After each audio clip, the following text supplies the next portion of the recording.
Thank you. Okay. Good morning, and I hope everyone is well and safe. My name is Paul Badrick, and I head up the real estate and construction sector in BDO South Africa. And I'd like to just welcome everybody today to the BDO's REIT webinar on various topical matters. And again, just thank you for joining us today. Firstly, just a couple of housekeeping matters. If you do have any questions, please type them into the conversation chat. Due to timing, though, we may only be able to get through 2 or 3 questions, but our production team will send all the unanswered questions to the particular speaker, and we'll revert back to you after the webinar. And also, there will be a slide at the end of the webinar with all the speaker contact details, and we'll also send an email to all of you after the event as well, which will also have these contact details as well. So let's just kick off with the session. First up, we have Michelle Botha. Michelle is an associate director who works in our National Technical IFRS division in the Johannesburg office. And Michelle today is going to talk to us about the REIT Best Practice Guide, which is the version 2, which was issued by the SA REIT Association in November 2019. And she'll also take us through a few other accounting issues that are relevant in the REIT space. So thank you, Michelle, for taking us through this document. And over to you. Thank you, Paul, for the introduction. Good morning, everyone. I hope you are well and healthy. I'm looking forward to taking you through the SA REIT Association's Best Practice Recommendation document today, the 2nd edition. This document is an extensive document with numerous guidance and templates and example scenarios. Today, I'm just going to touch on a few to give you an idea of what to expect from this document, and also maybe an idea of what we as BDO can do for you. So let's get into it.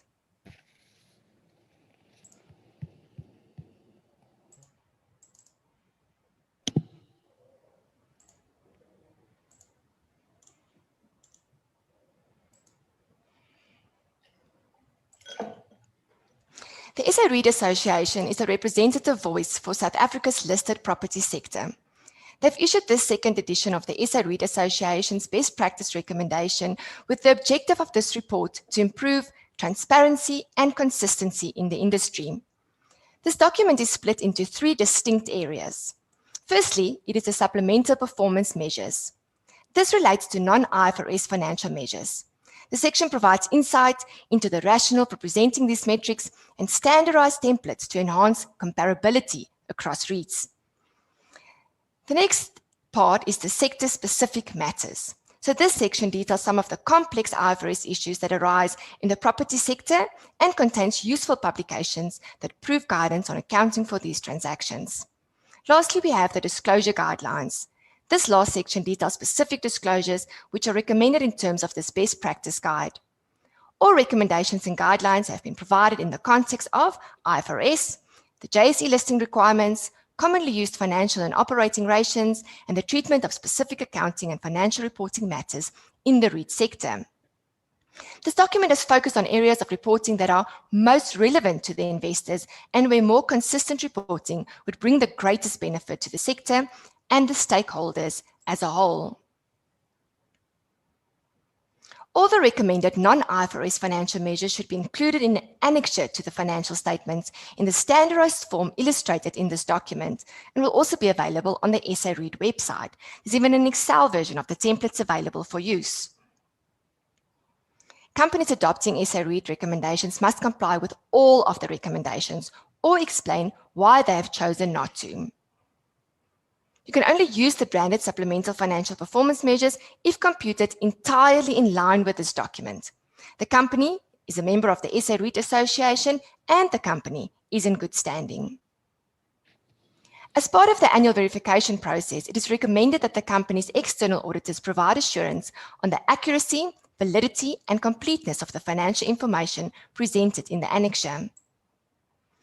The recommendation is for the auditor to provide assurance under an ISAE 3000 special purpose audit report. However, this process must be managed by each REIT through discussions with their representative auditors. There's also the interplay between Practice Note 4 of 2019 and the SA REIT Best Practice Recommendation document. There haven't been noted any inconsistencies between the two. Looking at transition provisions. This 2nd edition replaces the 1st edition in its entirety.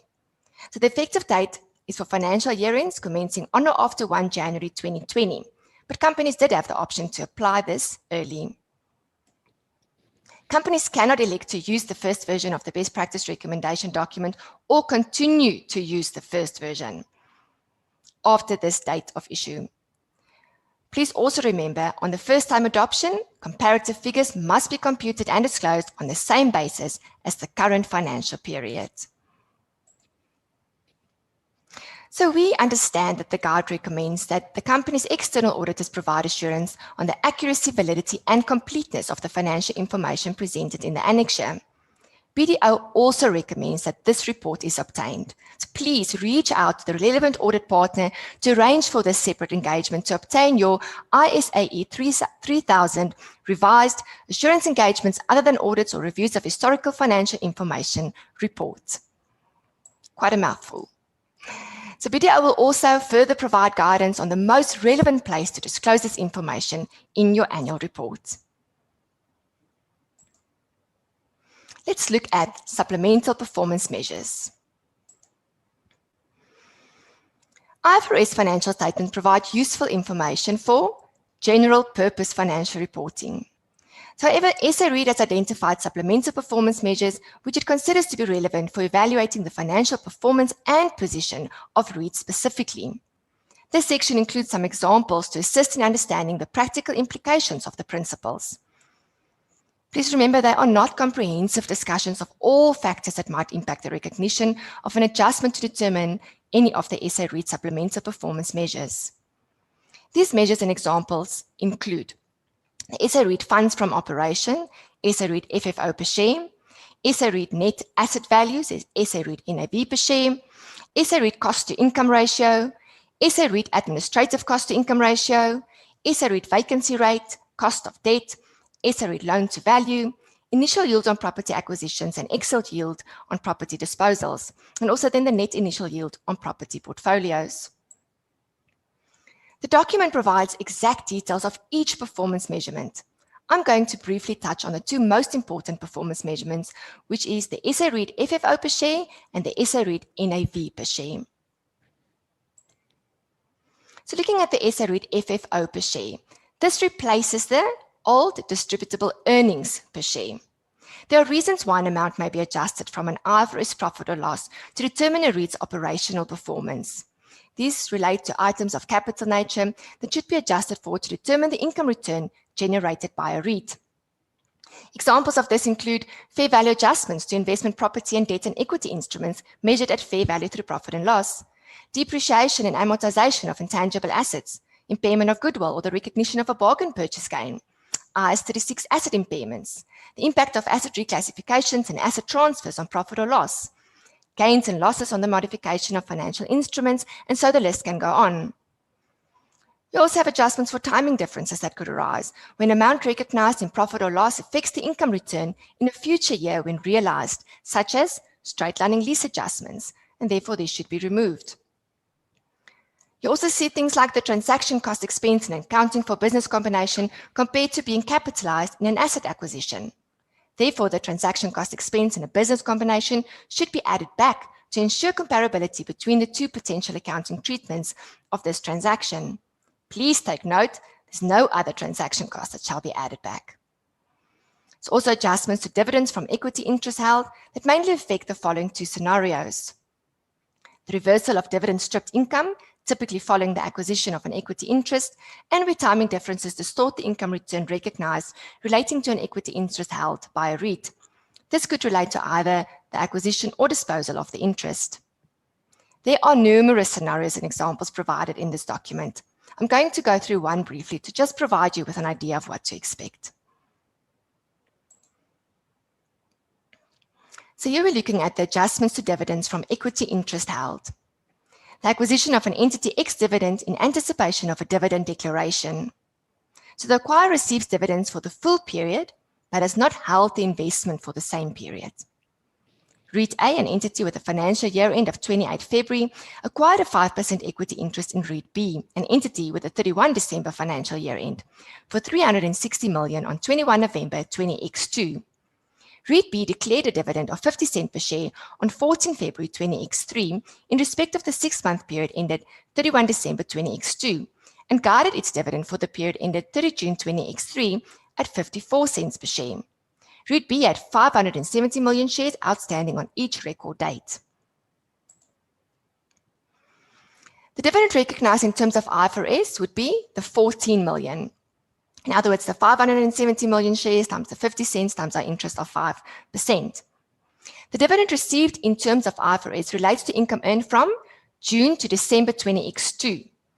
REIT A only held the investment from 21 November 20x2. So in other words, only 41 days of the 184 days that the income was generated. Therefore, to align the income with the investment held, 143 days of the dividend should be stripped from the SA REIT FFO. That would be this 11 million. The next step would be to include the dividends that would not yet be accounted for in terms of IFRS, but relates to part of REIT A's financial period. In other words, the next dividend is for the 6 months results from January 20x3 to June 20x3. 2 months being January and February 20x3 falls within the REIT A's financial period. Therefore, these 2 months should be included in the SA REIT FFO. This is to align the period that the income was earned with REIT A's financial period that the investment was held. That would be this 5 million. The fact that the equity interest was acquired ex-dividend is irrelevant as the dividend declared pertains to underlying earnings generated before and after the acquisition of that equity interest. The adjustment therefore achieves the same result as if the equity interest had been acquired partially cum dividend. I hope that gives you a bit of an idea. If we look at the SA REIT NAV per share, there's also numerous adjustments here. For example, fair value adjustments of investment property if assets are measured at cost model. Dividends to be declared is usually only declared after the reporting date in respect of a current financial period. So you would see this disclosed as a subsequent event in terms of IAS 10. As this declaration will result in an outflow soon after the reporting period, and that outflow actually relates to the underlying rental net cash flows generated during that set period, it shall be excluded from the SA REIT NAV. Also see fair value adjustments of certain derivative financial instruments, where these instruments are expected to be held to maturity and where the fair value is expected to unwind over the life of the instrument and therefore will never crystallize. See some deferred tax included in the financial statements in respect of differences between the fair value and the book value of the investment property, which shall also be adjusted for, as this will only realize once the assets are sold. Should also take into account the effect of dilutive instruments. And then for goodwill and intangible assets, I would actually like to take you through a simple example. So here specifically relating to goodwill, the impact on net asset value of property acquisition. Here REIT A, an entity with a 31 December year end, acquired a property with a fair value of 100 million on 1 January 20x1. The fair value of the consideration transferred in respect of the acquisition issued through a combination of cash and shares was determined to be 105 million. So REIT A did not identify any other assets or liabilities as part of the acquisition. So if this acquisition would be accounted for as a business combination, then the investment property should be accounted for at its specific fair value, which is the 100 million. The consideration is the 105 million, and therefore the difference will be accounted for as goodwill. Under a property acquisition, the full consideration would be allocated to the investment property. The issue comes in at year end, where the investment property under both methods should be disclosed at the same fair value. And if the goodwill is not impaired at year end, then there will be a difference of the NAV at year end compared between the two methods. Therefore, the goodwill should be adjusted for to ensure that there is consistency between the two methods. Hope that makes sense. I don't think we will see this a lot going forward with the amendments to IFRS 3, but the existing position might still be there. I will touch on those amendments to IFRS 3 shortly. So if we look at the sector-specific IFRS matters, The document refers to several complex matters such as property acquisitions or business combinations, owner-occupied property or investment property, fair value measurement of investment property in construction, subsequent expenditure on investment property, consolidation of structured entities, joint arrangements, lease incentives, and modification of lease agreements. For these complex matters, the document provides several publications from the Big Four auditing firms to be used as guidance for these matters. However, BDO has its own set of publications that can also be used. Please use these links to access these documents or reach out to one of us and we can provide you with copies of these BDO-specific publications.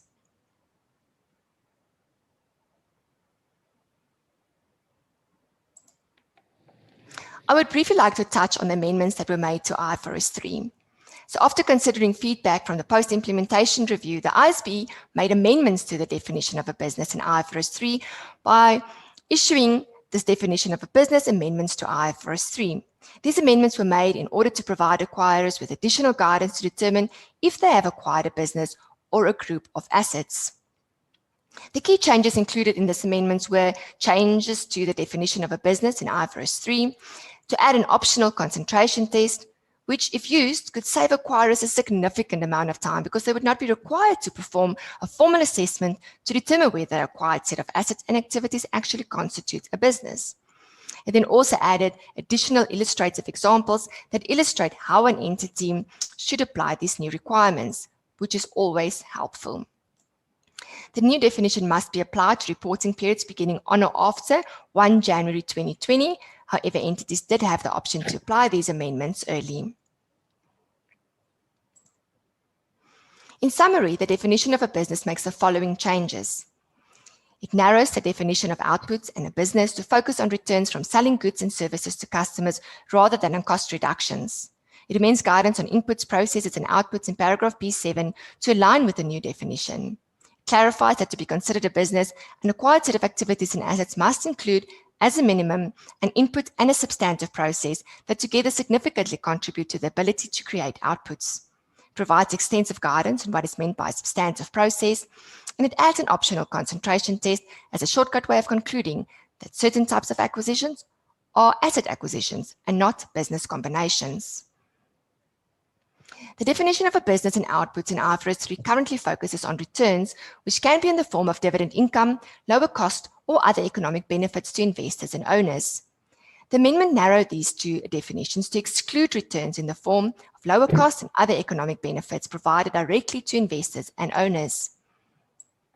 So as you can see, the new definition of a business is an integrated set of activities and assets that is capable of being conducted and managed for the purpose of providing goods or services to customers, generating investment income such as dividends or interest, or generating other income from ordinary activities. The new definition for outputs is the result of inputs and processes applies to those inputs that provide goods or services to customers, generate investment income, such as dividends or interest, or generate other income from ordinary activities. I'm sure you're all still aware, a business consists of 3 separate elements, being your inputs, processes, and outputs. So while these 3 elements of a business have not changed, in order to support the new definition of a business, the application guidance contained in IFRS 3 paragraph B7 has been amended so that inputs and processes no longer need to have the ability to create outputs. Instead, they merely need to have the ability to contribute to the creation of outputs. The amendment also clarifies that the intellectual capacity of an organized workforce having the necessary skills and experience in following rules and conventions may provide the necessary processes applied to inputs to create outputs. So the focus on outputs is on returns from goods and services provided, investment income, and other income from ordinary activities. If you can recall, IFRS 3 previously stated that a business need not include all of the inputs or processes that the seller used in operating the business if market participants are capable of acquiring the business and continuing to produce outputs, for example, by integrating the business with their own inputs and processes. So this, however, has changed. The assessment is now based on what has been acquired in its current state and condition, whether the acquired inputs and acquired substantive processes together significantly contribute to the ability to create outputs. Let's just look at a brief example to make sense of this. So if we look at an acquisition of a property, before the amendment, the input would be the property. The process, the acquirer have existing platforms to integrate the input with their own inputs and processes. In other words, they have like a property manager system in place. And the output would be to continue to produce outputs in the form of rental income using their existing systems. So we would conclude that this is a business combination. After the amendment, the input would be the property, but in assessing the process, considering what has been acquired in its current state and condition, we get to none. So therefore also your output would be none, considering what has been acquired in its current state and condition. Therefore, we would here conclude that this is a property acquisition and not a business combination. You see, that's quite a significant impact. The amendments clarify that to be considered a business, an acquired set of activities and assets must include, as a minimum, an input and a substantive process that together significantly contribute to the ability to create outputs. There's a lot of emphasis put on substantive process with a proper assessment that needs to be performed. The last amendment that I would briefly like to look at is the introduction of this additional optional test, the concentration test, which was added to paragraph B7A to B7C to allow acquirers to perform a simplified assessment of whether an acquired set of activities and assets is not a business. In other words, like a shortcut way of concluding that the acquisition is not a business without having to conduct the detailed assessment required by IFRS 3. In applying the concentration test, the acquirer asks the question whether substantially all of the fair value of the gross assets acquired are concentrated in a single identifiable asset or a group of similar identifiable assets. Paragraph B7B of the standard includes extensive guidance about what can be considered a single identifiable asset or similar assets. So if the answer to this question is yes, then the set of activities and assets acquired should be accounted for as an asset acquisition. If, however, the concentration test is not met, then the acquirer needs to perform the assessment set out in paragraph B8 to B12D in IFRS 3 to determine if this is a business combination or not. So please take note. If the optional concentration test is not met, it's not automatically then a business combination. The detailed assessment in terms of IFRS 3 needs to be performed to determine then whether it's a business combination or an asset acquisition. You can still actually get to a conclusion where it is an asset acquisition. Remember that the concentration test is optional and it can be applied to some acquisitions and not others.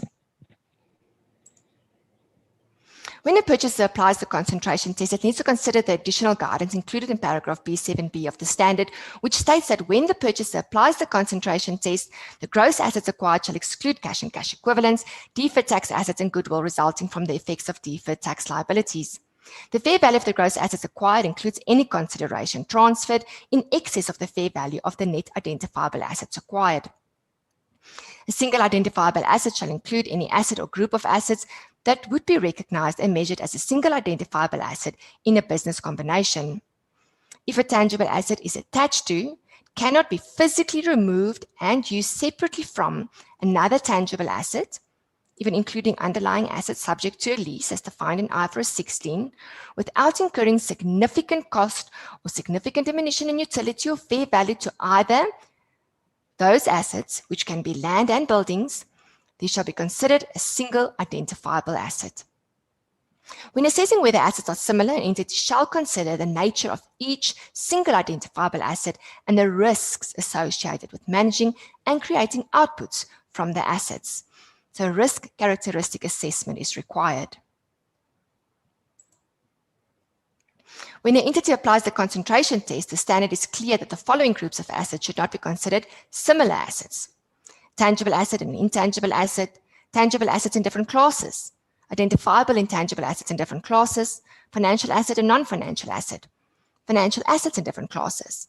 And again, identifiable assets are within the same class of asset, but have significantly different risk characteristics. So again, that emphasis on assessing the risk characteristics. Let's look at an example. SIC purchased a portfolio of 24-bedroom properties. Each house is in the same geographic area, includes land, the house, and the property improvements, has a different layout, has a separate rental agreement in place. However, the demographic of the tenants is similar. The fair value of the consideration paid is the aggregate fair value of each of the 24-bedroom houses acquired. Assume that any risk associated with the properties in the portfolio is not significantly different. No employees, other assets, or any other activities were transferred to SIC. Assuming that SIC elects to apply the concentration test to this acquisition in order to determine if it has acquired a portfolio of assets rather than a business, do you think that the concentration test has been met? So option 1, yes. The concentration test is met because substantially all of the fair value of the gross assets acquired, the properties with the houses, is concentrated on a group of similar identifiable assets. Or option 2, no. While substantially all of the fair value of the gross assets acquired, the properties with houses, is concentrated on a group of similar identifiable assets, the concentration test cannot be met because the land and buildings are separate tangible assets.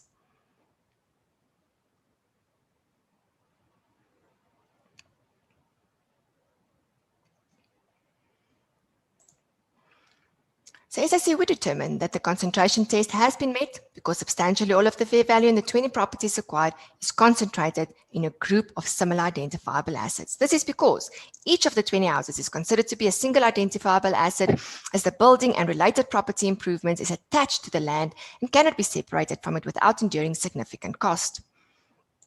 The building and the lease that is in place at the date of the acquisition would be considered a single identifiable asset because they would be recognized and measured as single identifiable assets in a business combination. And considering the group of 20 houses are considered to be a group of similar identifiable assets because they are similar in nature, and the risk associated with managing each house and creating outputs in the form of rental income is not considered to be significantly different because the houses are located in a similar geographic area and are rented to a similar demographic group of tenants. I hope that gives you a bit of an idea how to approach the concentration test. BDO issued guidance on the implication of COVID-19 for lessors. This guidance talks in frequently asked questions. Today, I would just like to briefly touch on one of these frequently asked questions. How does a lessor account for changes in operating lease payments relating to future periods? So if changes in operating lease payments meet the definition of a lease modification, then IFRS 16 paragraph 87 applies.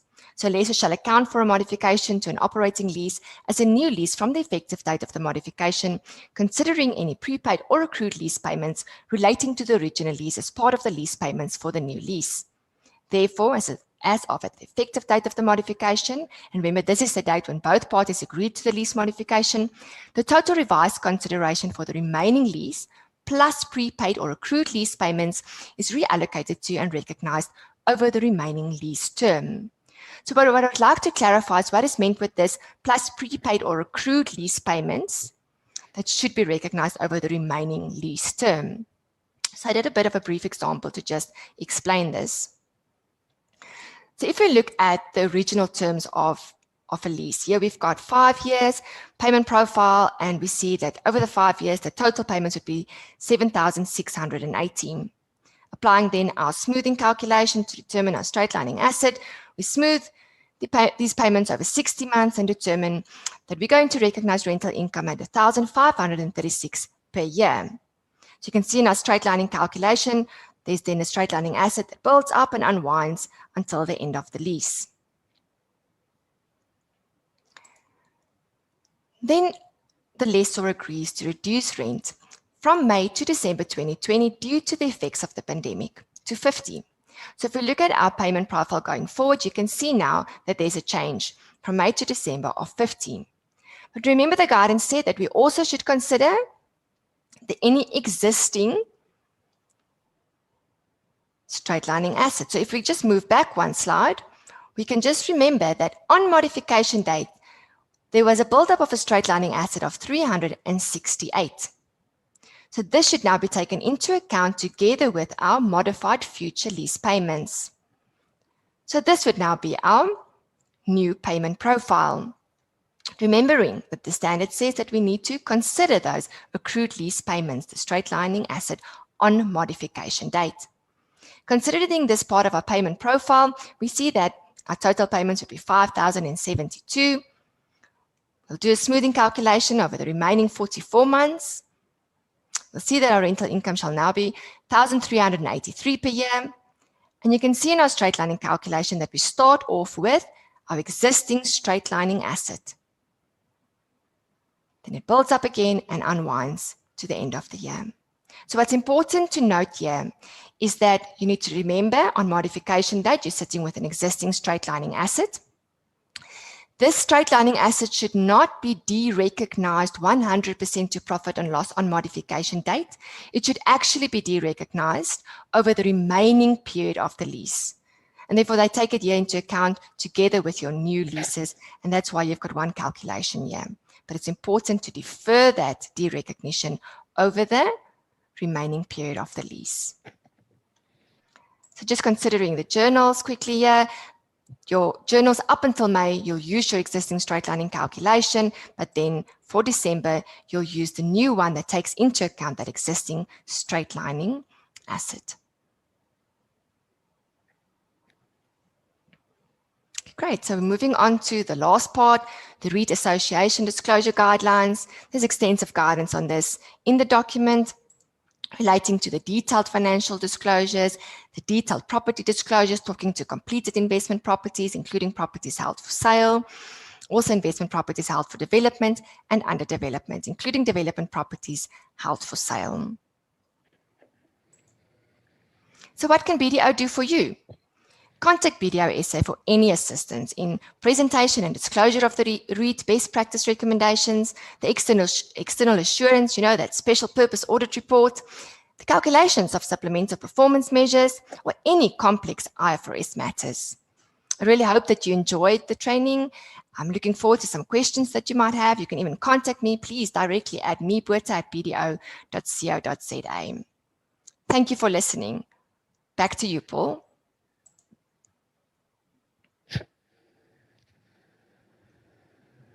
Thank you, Michelle. Very insightful presentation. I'm just going to have a quick look and see what questions that we do have for you. Question one that's come through, Michelle. Can you give an example of income return on invested capital not coterminous with cost of funding? Sure, Paul. Thank you for the question. That would be like the old matching concept.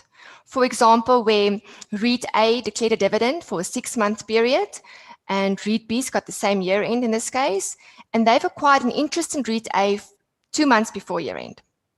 So therefore, they only held an interest in the investment for 2 months of the 6 months that income was generated. So therefore, 4 months of that dividend should be removed from the SA REIT FFO per share to then align the income return with the cost of funding, for example, if there was interest that had to be paid. Okay, thank you, Michelle. Just another question. For the SA REIT NAV per share, the adjustment for goodwill, if assets are measured at fair value, then why does goodwill still arise under business combinations? And that's a question that we often see in practice. Yeah, that's actually a very good question. We do see that purchasers would be sometimes willing to pay more for a portfolio of properties compared to just buying one property. And if they pay more for a portfolio, then in terms of IFRS 3, if we account for this as a business combination, then the properties would be accounted for at the individual fair values, but the consideration will then be higher and therefore goodwill will arise. So the reason this happens is because if you look at the risk of a portfolio of properties, it is usually a lower risk, which improves then the discount rate or the cap rate used, and therefore the valuation would be higher and a purchaser is willing to pay more for that portfolio. What's important to remember here is that under an asset acquisition, you would see that the full consideration would then be allocated to the properties, but the issue then comes in at year end again. Because at year end, under both methods, the property should be accounted for at the same fair value, but under the business combination, you still have your goodwill, and assessing that goodwill on the same portfolio basis, which would be a lower risk and a higher cap rate and a higher valuation, the goodwill will still have value, and therefore there will be a difference between the NAV compared to the both methods. And that goodwill should then be adjusted for to determine your SA REIT NAV to ensure consistency in the performance measurement. Thanks, Michelle. Another question, is there no practical expedient issued for rent concessions for lessors similar to the issued practical expedient for rent concessions for lessees? Unfortunately not, no. So it's only issued for lessees. Any lessor should follow the guidance, the modification guidance specifically in IFRS 16. Okay. Thank you, Michelle. Thank you again. I'm conscious of time, so we will revert back to the attendees on any unanswered questions. Okay, so next up right now, we've got our next presentation by Michael Rayner on technology that our firm has developed, which can be used for all property companies. By way of introduction, Michael is a associate director in our Cape Town office. He works in the corporate finance department. So thank you, Michael. Over to you for your presentation. Hi, Paul. Thank you for the introduction, and good morning to everyone who's joining us. Today, I'm going to be presenting our analytics solution for REITs. I'm just going to go through a quick presentation. I'm going to give you a demonstration of the model in Power BI, and then I'm going to show you the interplay of the model between Power BI and Excel. So I'll just jump straight into the presentation.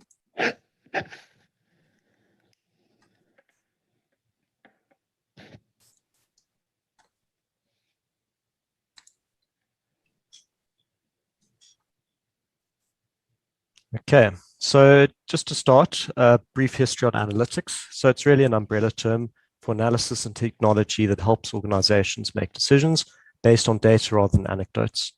It's often used interchangeably with business intelligence and business analytics, which I'm sure are terms you've heard. It's definitely not a new discipline. It's been around for a long time, but the creation of large data sets and the cost of storing that data, and also the proliferation of easy-to-use data analytics tools has brought this into the hands of the sort of consumer or business user. And then most businesses use some form of analytics, but that's much more in the form of sort of Excel spreadsheets, your management accounts, etc. So, BDO is focused on Microsoft Power BI. Power BI is it's one of the newer contenders. It was released in 2015. The great thing about Power BI is it integrates with Excel, and it has the same data analysis tools as Excel, being Power Query, Power Pivot, DAX, and MCode. It consists of three related components, being data extraction. So that's the extraction of the data from your underlying data system, such as MRI, the transformation of that data, which is taking that raw data and getting it into a format that can be used by Power BI, loading the data into the model, data modeling, which is the connection of that data within the model, and data visualizations. So, even though Power BI was a late starter in terms of Gartner research, Microsoft is sort of the highest in completeness of their vision and ability to execute on their suite. So, while Power BI is an amazing visualization tool, at its core, it's a very powerful calculation engine. And the great thing is that Power BI and Excel integrate really well. So anything that's been built in Power BI can then be shipped into Excel, and you can use Excel's table and graph functions to present this information. There are more powerful Microsoft suites such as SQL Server and Azure, but that's really if you're getting into big data sets. So the typical process for preparing a set of management accounts, or Excel hell as I like to call it. So it's obtaining the source data from your system, MRI, in the form of general ledgers, formatting that data into that source data into a usable format, and copying this into an Excel data dump or source sheet. You then add lookup tables to analyze that data. And lastly, it's the preparation of summary information by the accountant for the business decision makers. So there's some issues with this, or some issues that do arise. So the first thing is that the summation formulas in Excel are extremely slow and either have long load times or simply crash. If you use SUMIF in Excel, you'll be well aware of these issues. Excel is prone to input errors, formula errors, and completion of information errors. The process for bringing this data in is unauditable. So there may be a documented process for loading your data into your Excel management accounts, but it's subject to error and misunderstanding by your users. Creating new views can be very time consuming. Just to change from one property to another can take quite a while. So a data model can replace a lot of this. Data models Data models engines are built to handle large sets of data and are very fast and efficient when doing this. There are no inputs required. Measures formulas are written once and applied throughout. The data cleansing process is based on a predefined set of rules that can be audited step by step and have low to no risk of error. And creating new views is simple and easy, and also with no risk of error. So we really have an extremely efficient, the data models are extremely efficient once they've been set up, and updating information is really straightforward. So if you want to contact us to help you in setting up a Power BI model, we can do that. And then also we can recreate any existing management accounts in Excel. Just before I get into the presentation of the model, I just want to highlight that BDO also has a number of other advisory services that we can offer. So that ranges from internal audit, JSE listing requirements, ESG. We've got an IFRS 16 solution, robotics process automation, our Power BI analytics, etc. So now I'm just going to jump into the live model.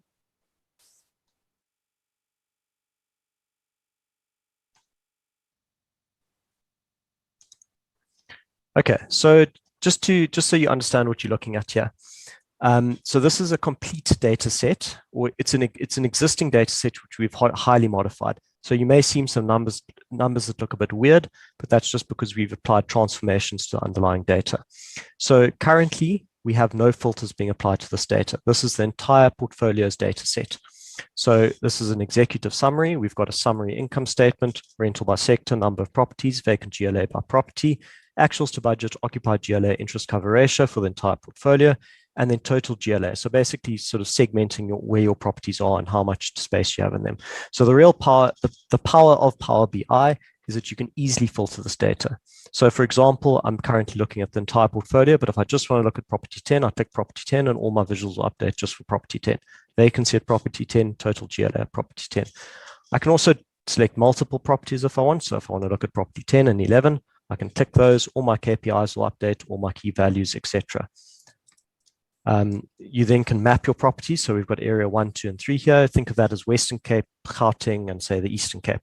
So here we've mapped these properties to these areas. So if I just press on area 1, I can then look at all properties that fall within area 1, again, updating all the visuals, area 2, etc. I can also look at specific months. So if I just want to look at August, I can click on August and this will update just for being August. Or I can select multiple months, the same as I select multiple properties. We've got an income statement, a consolidated income statement. So again, this is the entire portfolio's property income statement on a monthly budget to actual. I can then filter this again, same setup. I can filter this by any property I want and have the entire income statement filtered down to property 11. I can also blow this up if I want to see the entire income statement. Let's take off these filters quickly. So here we have property ranked by rental performance, so budget to actuals, rental income budget to actuals, property expenses budget to actuals, and then rental income by property, again, just to get a segmentation of where you're generating most of your rental. And again, our key KPIs for the income statement. This can be easily modified, and we'll work with management to set out whatever they would want to see. I'm going to skip through legal entity. That's just the income statement broken down by the legal entities rather than property. Customer view. So this is just a view of all the customers across the entire portfolio. This is useful to highlight where your key customers may exist. So I've got customer 165 or tenant 165. They've got rent income of 630,000. They expire on 30th April. They make up 5.9% of my portfolio. If I just want to look at this on an area 1 level, that's I've got 10 to 58 making 14.9% of the area 1. Or I can just go down to a property level, the same thing. We've got a lease management tool. So here you can see I've got this block here highlights every lease that's expiring in my portfolio over a period of 999 months. I can bring this down to 3 months and it will filter this down for the entire portfolio, every lease expiring within 3 months. I'm just going to get that back up to 999. So here I've got a GLA expiry profile. So I can look at the GLA expiring over my portfolio over time. I can look at this on a property level with the same filters, or I can look at this on an area level. So I can see, okay, I identified area 3. I've got lots of expiry in month 16. I can then drill down to those specific leases that are expiring, and I see that there are 2 big leases expiring in that month.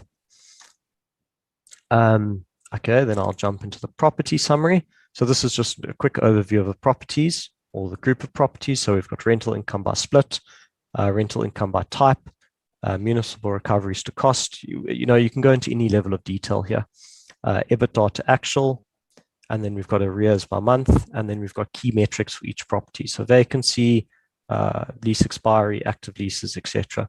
I can filter down by one property, which will update all of this for property 10, or I can look at a specific area. Again, updating my arrears, EBITDA to actual for that area, municipal recoveries to cost. We don't have it in this model, but for other models we built, we do go down to a customer analysis at this level. It just depends on the underlying data set and whether information is captured at that level. We've got a vacancy analysis, so vacancy by property type. This excludes storage income. So we've split out storage just to not distort the numbers. Historical GLA vacancy, we can see it's improving nicely. We've got weighted average lease expiry by month, and we can also see by rental and or GLA, whichever one you want, and we can see that it's increasing nicely. So the portfolio seems to be performing well. I can go down to the specific areas or the specific properties. I think you get the idea by now. We've got a property heat map. So this is just the property GLAs by location. We can put other visuals in the heat map if you want. I've got the same thing as on the income statement side, but now on the balance sheet, summary balance sheet, and then some key balance sheet metrics. So return, again, just these metrics may look a bit odd.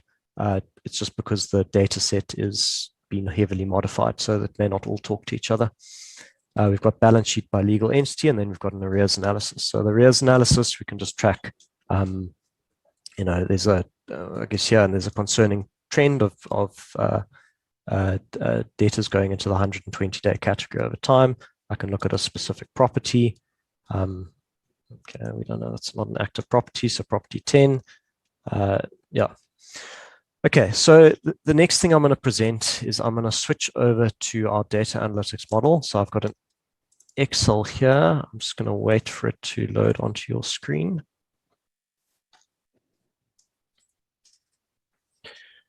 Okay, so this is the same model. This is just pointing to that live model you saw previously, and we're using formulas here to retrieve the data. The formulas look complex, but once you understand them, they're actually quite straightforward.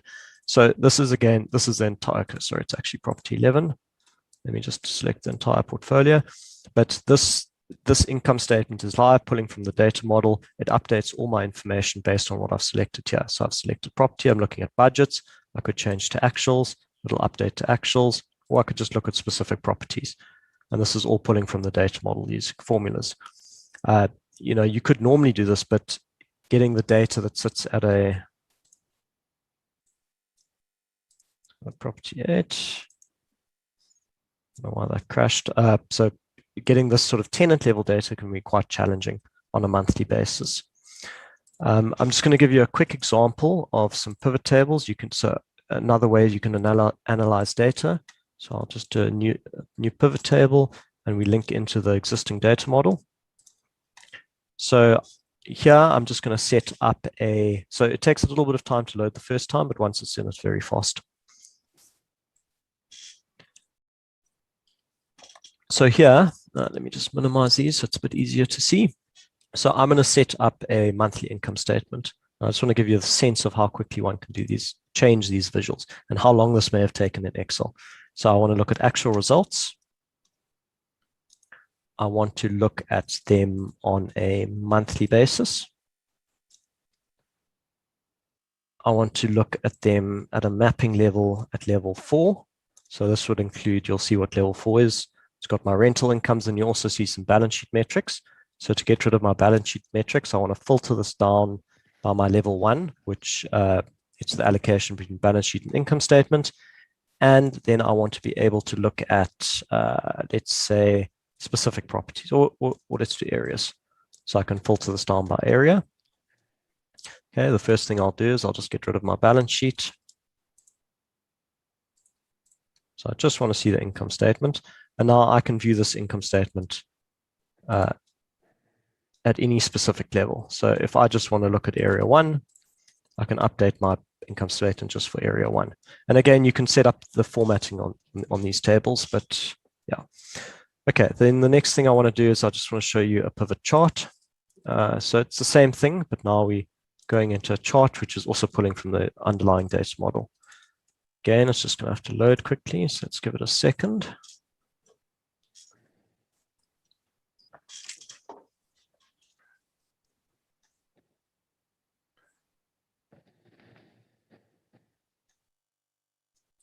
Okay, a pivot chart is loaded in. I'll just collapse these again so it's a bit easier to see. Okay, so now, for example, I want to do an analysis. I want to analyze my actuals and I want to compare them to budget. I think I want to do that on a monthly basis again. And then I want to look at specific categories. So currently I've got the entire data or the income statement and balance sheet, which is why this doesn't make sense here. And then I want to look at it at a, let's look at it property level. Okay, so I've got my budget to actuals. Just make that a little bit bigger. So for example, I've now got all my accounts that I've mapped to the specific areas. And let's say I just want to look at rental income. So I'd have rental income budget to actual across the entire portfolio. I could then jump down to a specific property.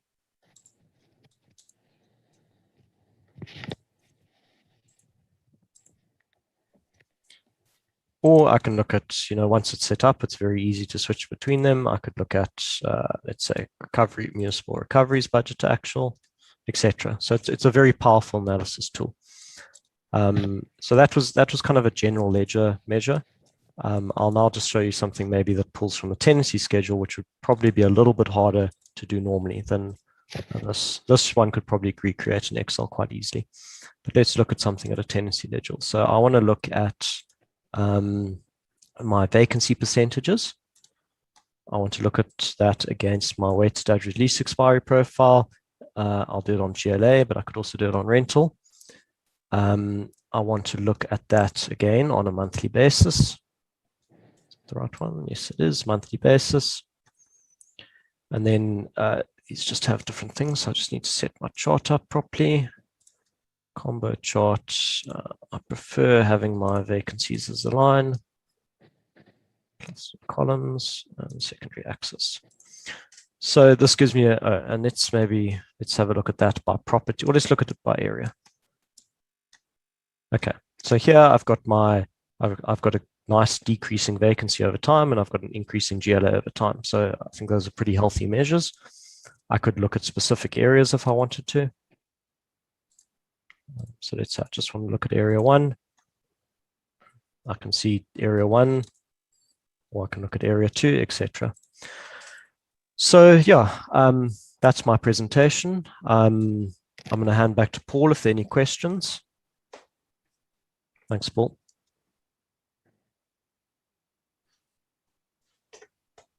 Thank you, Michael, for a very interesting presentation.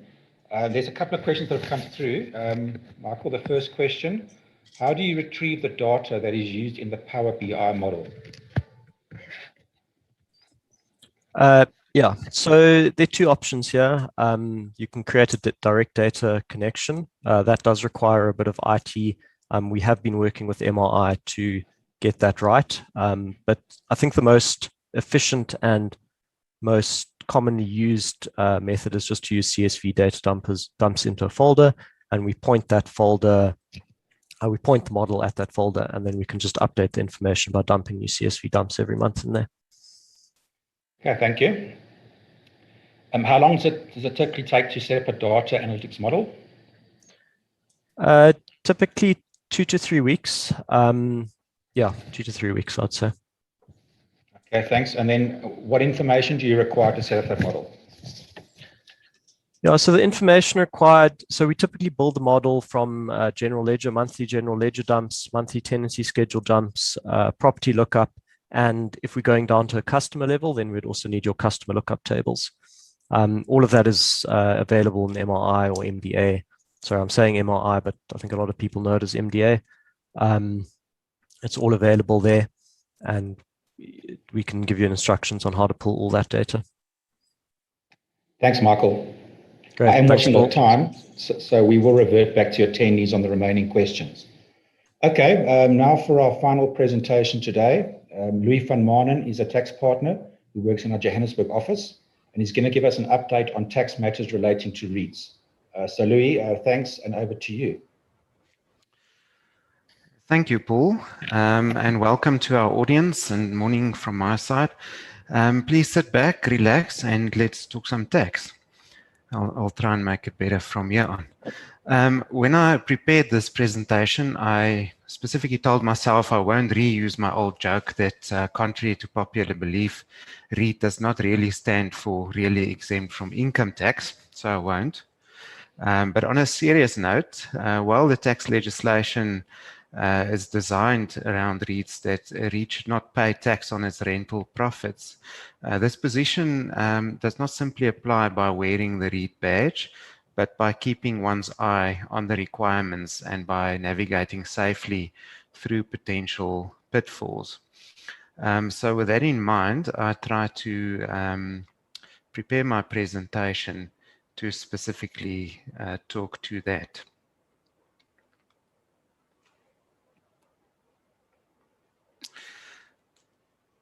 For today, I selected 7 topics that I think are very relevant in our current environment, which are appearing on your screen at the moment. So if we look back, the REIT legislation became sorry. Okay, I'm just, sorry, I'll get to the screen share now.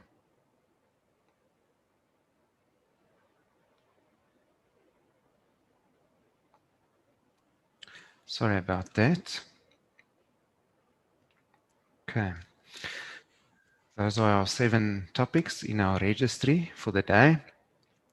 If we look back, the REIT legislation became effective on 1 April 2013, and almost to the day 7 years on, the national lockdown was announced, with it bringing a new set of challenges for REITs with inevitable tax implications.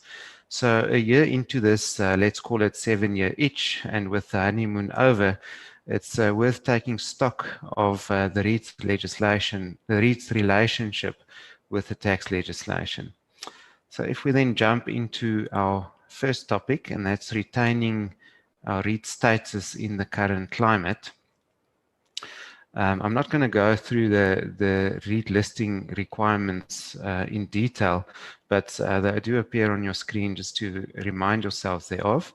So at the core of the REIT legislation and the tax legislation governing REITs is the requirement for the REIT to remain listed as a REIT on a recognized exchange. Now, although our slides refer to JSE listing requirements, there are, of course, a number of alternative exchanges on which a company can now list as a REIT, but those requirements are fairly similar, so we're not going to distinguish between them. You will notice that with reference to one of the requirements that the distribution must qualify as a tax deduction under Section 25BB, that there is quite an intimate relationship between the listing and the tax requirements, and you simply can't satisfy the one without satisfying the other. If we then unpack the requirement that at least 75% of a REIT's distributable profits must be distributed on an annual basis. We know that REITs in the current environment have not been always able to distribute at least that 75% level. So what does this mean? Does this mean we no longer qualify as a REIT? But if we unpack this listing requirement, we see that it is subject to the solvency and liquidity tests contained in the Companies Act being met. And while these tests can be quite painful to consider outside of the REIT space, it has actually been the saving grace for a number of REITs, enabling them to maintain their REIT status. If we then look at the ongoing listing requirements, again, I just want to highlight the interaction with the tax legislation, specifically that on an ongoing basis, distributions must qualify for a tax deduction under Section 25BB. So what do we need to tick to make sure that we get our distribution as a deduction? So there are two main requirements. First one is that the company must be a REIT or its parent must be a REIT, which means obviously we need to maintain our listing status. And then secondly, in terms of 25BB, we have to maintain a 75% rental income threshold. And this is with reference to the gross income definition. So there's a distinction here between potentially your rental income reflected for IFRS purposes versus gross income. And then importantly, for any company seeking to make a distribution and to qualify for a deduction thereof, each company must maintain the 75% rental income threshold. So it's a per company consideration and not a REIT group consideration. So how do we go about maintaining the 75% threshold? So this in my view is the area where REITs are probably most at risk of getting it wrong. And again, this is a per company test. And the formula on screen, while it's quite a basic formula, we just need to remind ourselves that whatever is included in our denominator or gross income and is not also included in our numerator, rental income, works against us in achieving the 75% threshold. So let's have a look at what goes into gross income. So on the left-hand side, your rental income under 25BB would surely be included. And then items that would work against us in achieving our 75% threshold would be things like interest income, fees, management fees, service fees, commissions, and then trading stock sales, which I will talk about a bit later. So we want to keep those type of items to a minimum where possible. Then on the right-hand side, our exclusions, and here we love our X's. These help us obviously in achieving our 75% threshold. Then looking at our numerator. So on the left-hand side, we have our inclusions. And those are items that are specifically included in rental income in terms of Section 25BB. Firstly is rent as we know it, as well as late payments or penalty or late payment interest and penalties thereon. And then specific to the REIT space, items such as dividends from a REIT, qualifying distributions, recoupments from previously claimed allowances, and then lastly, a welcome introduction to the rental income concept, which was introduced about 2 years ago into our legislation, is any foreign exchange gains associated with these items, as well as hedges that hedge those positions. And then to the right, our exclusions, which again work against us, anything that's not gross income, again, proceeds on trading assets, disposals, and then anything that's not included to our left. So what are our typical threats in maintaining our REIT status? So I've already referred to fee arrangements or financing arrangements where we earn interest income. And then, of course, property development activities. So a property developer's proceeds on sale of developed assets form part of gross income, but does not represent rental income. So it would be potentially catastrophic to mix property development activities into a rental earning company. So if a REIT is considering property development activities, it's probably best to ring fence those activities into a separate entity, which will end up paying tax. And then lastly, what we see quite a lot is where the REIT acts as a banker for the group. And what do we mean by that? In my example, I've imagined a REIT going to the bank to borrow 300 million rand, which is destined to be used by a subsidiary in acquiring a new property. And if we assume an interest rate of 7%, what would the commercial position be for the REIT on this? Nothing really. It would incur interest expense to the bank, assuming over a year of 21 million, and it would earn the same amount of interest from the subsidiary. So no commercial impact, but the effect on the equation is, however, that we add the 21 million gross income amount to our gross income denominator while not adding to our rental income. So depending on the level of the interest income that we need to add to our denominator, this could actually lead to a divorce from the JSE and hence our access to Section 25BB. So just some food for thought and thinking like a mediator. What if in that scenario the REIT did not on-charge this interest? Could we still potentially meet the in-production of income requirement of 24J? Does it affect our commercial position?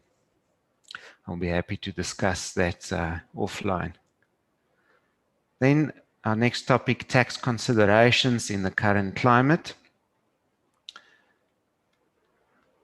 I think in the recent times, the REITs have had to revisit the rule book on how to deduct doubtful debts. And that's dealt with in Section 11J of the Act, which also unfortunately has undergone numerous amendments in the last few years.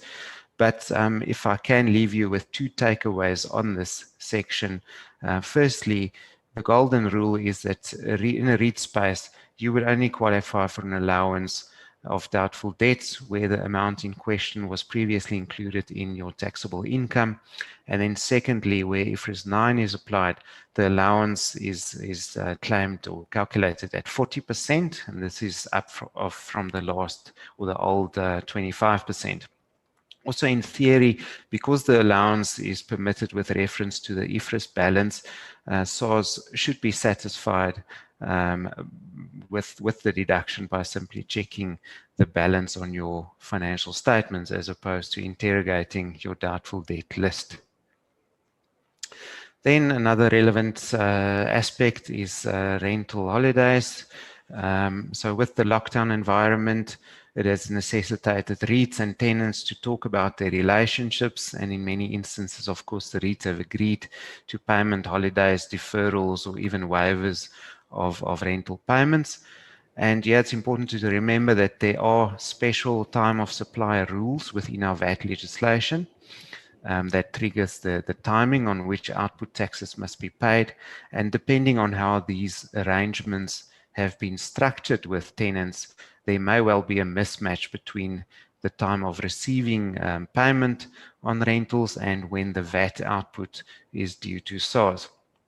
We also know that from experience that if you get the timing wrong, you can expect the same level of sympathy from SARS as a groom would from his bride after arriving late at their wedding.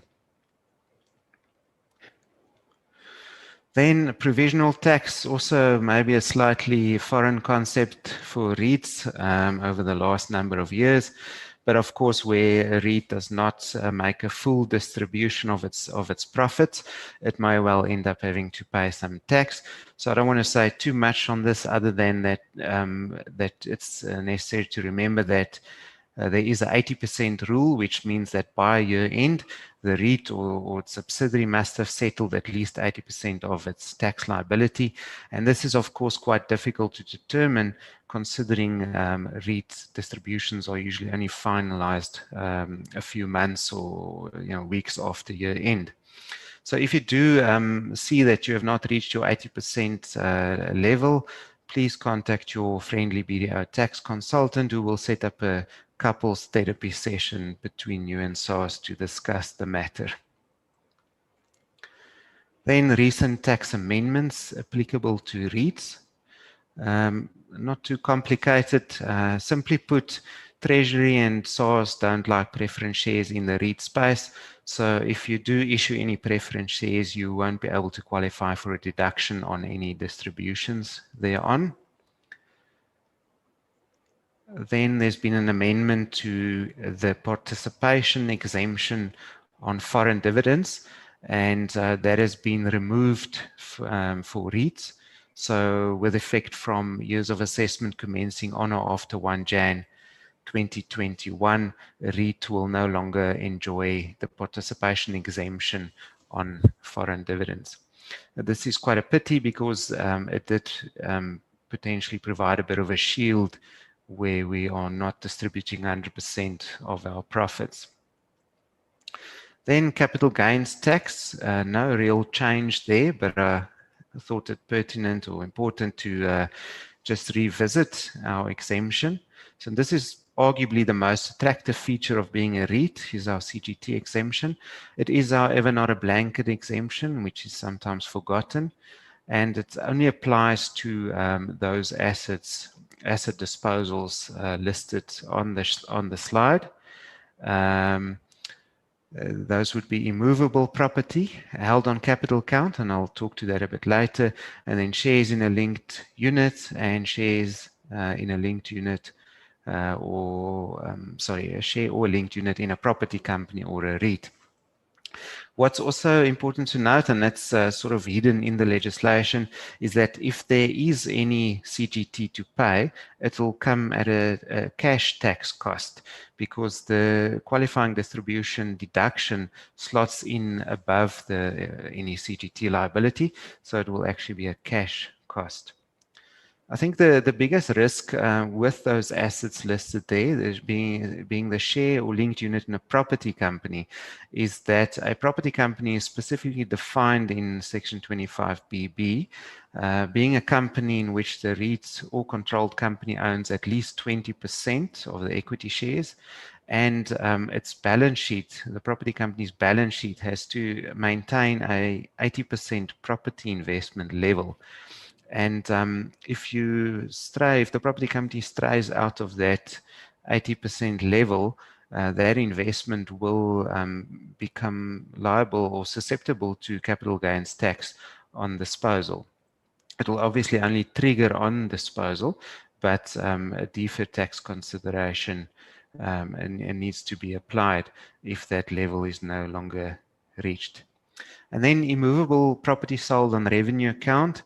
So it's important to remember here that the core capital versus revenue indicators in our legislation need to be considered. And in the current environment, REITs maybe need to just do some introspection and ask themselves whether they did not perhaps flirt with the chance of making a quick profit when it bought or sold a property. And here again, wearing the REIT wedding band is no guarantee that there is no speculating in property for tax purposes. And then, of course, recoupments of old allowances claimed, although not specific to capital gains tax, there is no exemption from those recoupments being subject to tax. Then on the topic of allowances, maybe just a quick brush up on what REITs can and can't claim. So, sorry, just skipped one slide there. Our Section 11E allowance, which applies to movable assets, that was quite a popular allowance in the listed property space pre-REIT legislation, whereby companies could analyze their properties and determine which movable assets form part of these properties, and then they were able to claim allowances thereon. So this allowance is still available to REITs, and maybe something to reconsider in the current environment where we don't necessarily make full distributions and end up in tax-paying positions. It might be useful for some temporary relief, bearing in mind, of course, that these allowances are subject to recoupments if the assets are sold. Then secondly, Section 12 Cap B, which deals with renewable energy type investments. A lot of REITs are installing solar panels, and depending on the generation capacity, you could benefit from 100% once-off allowance on that, or spread over 3-year period of 50, 30, 20. What's important here is just to remind you that due to the mechanics of Section 25BB, a REIT or controlled company cannot create an assessed loss with a distribution deduction, and that deduction is always the last in the computation. So you may need to plan this a bit carefully to ensure that you actually get the 12B benefit and that it's not simply lost by limiting an excessive distribution deduction. Then just to remind us of disqualified allowances. So while these allowances have been around for a while, they have been off limits to REITs since inception. So just remember that those are not deductible, although they all relate to property type assets. Then common themes that we are seeing, not specifically at present, but they've been around for a while, most of them. So the timing of distributions from subsidiaries is quite important. So on this, please remember that in the declaring company's hands, a deduction is permitted under Section 25BB in the reporting year, despite the distribution perhaps only being declared post-year end. In the REIT's hands, however, any distribution from its subsidiaries accrues for gross income purposes when it is declared. So you can clearly see there's a potential mismatch in timing here, which could work against the group being tax neutral. So it's quite important to get the timing right on the distributions going up to the REIT. Then dividends tax compliance, maybe not a major thing, but we do see that REITs don't often comply with the requirement to submit dividends tax forms. And while there usually isn't a dividends tax liability, SARS could in theory levy penalties for late submissions, which are unnecessary and can be avoided by simply submitting those returns. Then share incentive schemes with the share prices in the sector having taken quite a bit of strain with lockdown, etc. We do see a number of share schemes being underwater, and there are mechanisms to exit these in tax-friendly manners or to potentially postpone the exiting. So feel free to chat to us about that. Then carbon tax, a fairly new tax that has been introduced. REITs are not exempt from carbon tax. The tax is, however, triggered on the reaching of certain carbon footprint levels. So REITs should really determine their carbon footprint to assess whether they would be liable for the tax. Then debt raising fees, lease commissions, and tenant installations. I'm not going to say too much on that, just that those are treated fairly inconsistently within the industry, and their tax treatment is actually quite fact specific. The timing of the deductions, whether they actually qualify for deduction, etc. So just be careful with those. And then I think the REITs are slightly naughty at times for not disclosing VAT, always 100%. They are quite bad at excluding exempt suppliers and zero-rated suppliers, typically on the sale of properties from their VAT returns. This could, of course, lead to some unnecessary disputes with SARS. And then lastly, contributed tax capital or CTC registers. And I may be making myself slightly unpopular here, not that I'm always the most popular person, but I don't believe there's more than a handful of REITs out there in possession of an accurate CTC register. And this would, of course, become relevant if a REIT ever decides to make a capital distribution or buy back shares, at which point it would need to have an accurate CTC number. And as most REITs have at some point availed themselves of one or all of the rollover relief provisions on your screen, being Section 42 asset for share or Section 43 substitute share for share, and this would have been applied where linked units were perhaps converted to equity shares, and then amalgamation or unbundling transactions, all of which have special CTC rules. Determination rules. And of course, with the passing of each anniversary, the information required for this calculation becomes less readily available.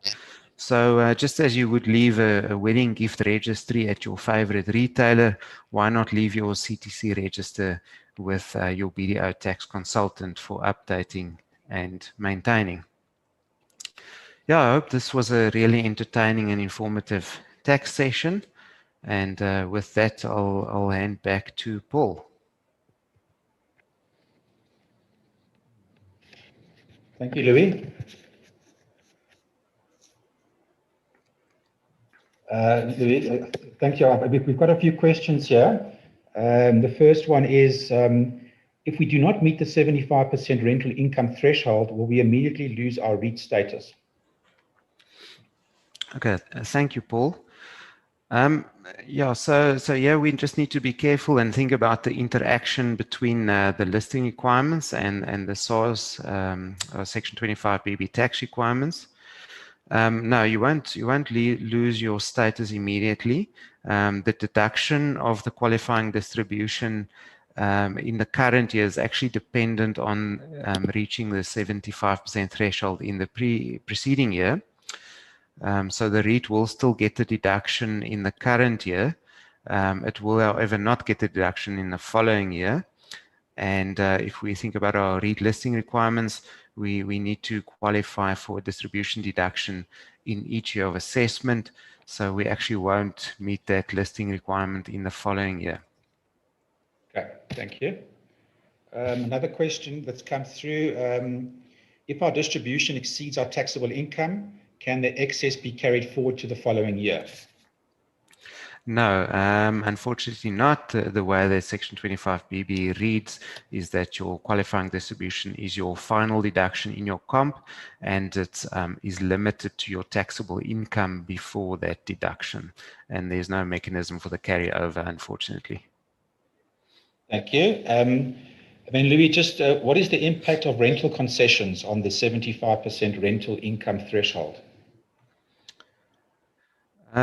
Paul, yeah, that would also again depend on the arrangements that the REITs would have reached with their tenants.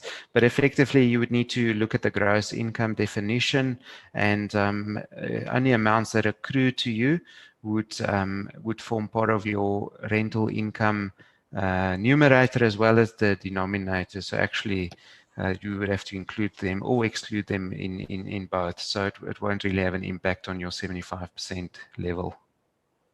Thank you, Louis. Again, I'm conscious of time, Louis, so all the unanswered questions here, we'll get back to the guys who asked those questions after the webinar. Okay. Right, we are getting to the end of the webinar, but just before that, just an update from my side. That the JSC has approached the REIT, SA REITs Association on just various issues which they want to get an understanding on globally. In other words, what is best practice, and a lot of it relates to distributions. In other words, what are the payout ratios around the world, and REIT status around that. Also around valuations. There's been a couple of issues over the last 18 months around valuation differences between various experts.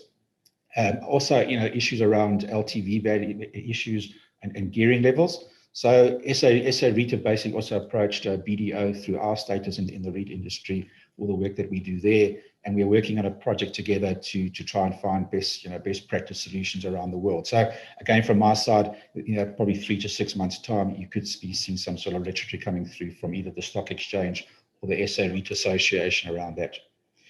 Okay, so before I wrap up, just a reminder that we will share our contact details with all of you via email. You'll get a follow-up and a thank you email after this webinar. There should be a slide coming up as well just now with all our contact details on as well.